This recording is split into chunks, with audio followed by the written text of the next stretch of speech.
আমরা যখন রাজনীতিতে ছিলাম, দেশে ছিলাম, তখন আমাদের রাজনীতি ছিল আলাদা, আর এখনকার রাজনীতির প্রেক্ষাপট হলো আলাদা। যেটা এখনকার রাজনীতি হলো বর্তমানে ফ্যাট নীতি করা।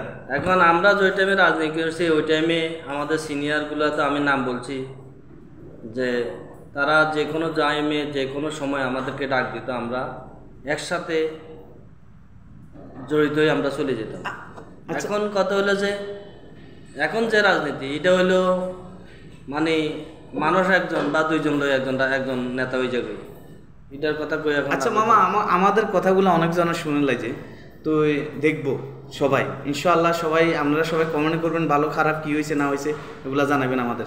আর আরেকটা কথা বলি, আমার এত মানুষ থাকতে, এত ভোটার থাকতে আমার কান্দার মধ্যম পাড়ার এই পরিস্থিতিতে কেন হইতেছে জায়গা? এই পরিস্থিতি হচ্ছে আমাদের মধ্যম পাড়াতে কেউ কারো কথা কমন মানতেছে না, কেউ কারো কমন না মানাতে আজকে আমরা মধ্যম পাড়া অবহেলিত। যেহেতু করি পশ্চিম পাড়া মোটামুটি রাস্তাগুলো ফরওয়ার্ড হয়ে গেছে, পূর্ব পাড়াও মোটামুটি রাস্তাগুলো ফরওয়ার্ড চলার মতো উপযোগী আছে, কিন্তু আমরা অবহেলিত আমাদের মধ্যম পাড়া। তো মধ্যম পাড়া অবহেলিতর কারণ হলো এটা যে পশ্চিম পাড়া, এবং আমরা তো এখন মোটামুটি পশ্চিম পাড়াতে আছি, ওয়ার্ড ভাগ হয়েছে পশ্চিম পাড়াতে। আমরা এখন কান্দা আক্তার ইসলামী দাখিল মাদ্রাসায় আমরা এখন ভর্তি।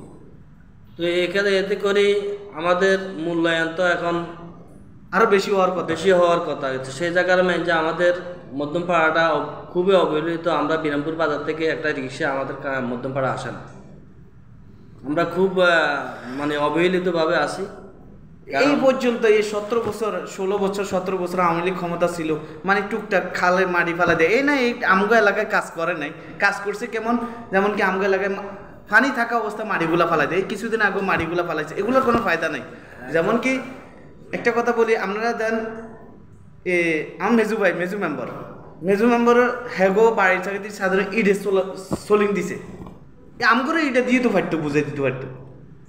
এখন জানি না সেটা মেজর মেম্বারও মোটামুটি প্রায় 2 সেকশন সে মেম্বার ছিল, এবং কি 3 মাস আমার জানা মতে 3 থেকে 4 মাস উনি চেয়ারম্যানেরও মানে দায়িত্ব পালন করছেন।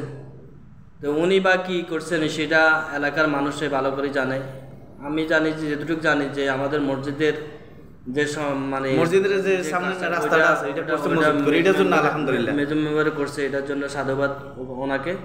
আমাকে কয়েকবার আমাদের মধ্যম পাড়াতে সে হয়তো ফাঁকা করে নাই, হয়তো রাস্তার উপরে অনেক সময় ইট হালাইছে, অনেক সময় কঙ্গর হালাইছে, অনেক সময় মাটি দিছে, এটাতে আমরা খুব ভালোই উপকৃত। আর মামা আমি সবসময় বলি, আমরা বিএমপির আমলে সব কিছু পাইছি, আসলে কিন্তু কথাটা আমার ঠিক কিনা, বিএমপির আমলে পাইছি আমরা, বিএমপির আমলে একমাত্র কারেন্ট পাইছি।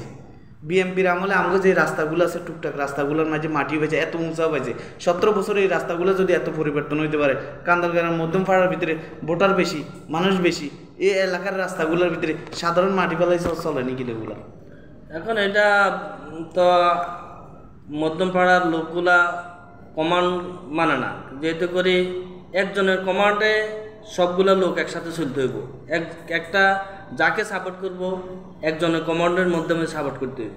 এখন দেখা গেছে যে এটার কোনো ইয়ে নাই যে কে কাকে নেতা বানাইবো, কে নেতা হইব, সবাই আছে, সবার পেরেশান। যেমন আমরা আগে মুজিব সরকার আমরা একসাথে যে কোনো মিছিলে আমরা একসাথে আগে মালানসা নানাগো গান্ডার আগে একত্র হইতাম, ওইখান থেকে আমরা রওনা দিতাম। এখন আর ওই সিস্টেমগুলো এখন নাই। আগে একতা আসিল আব্দুল্লাহ ভাই, উনি যদি মানুষের ডাক দিত সবাই আসতো, জোয়ান বুড়া আমরা সবাই যাইতো।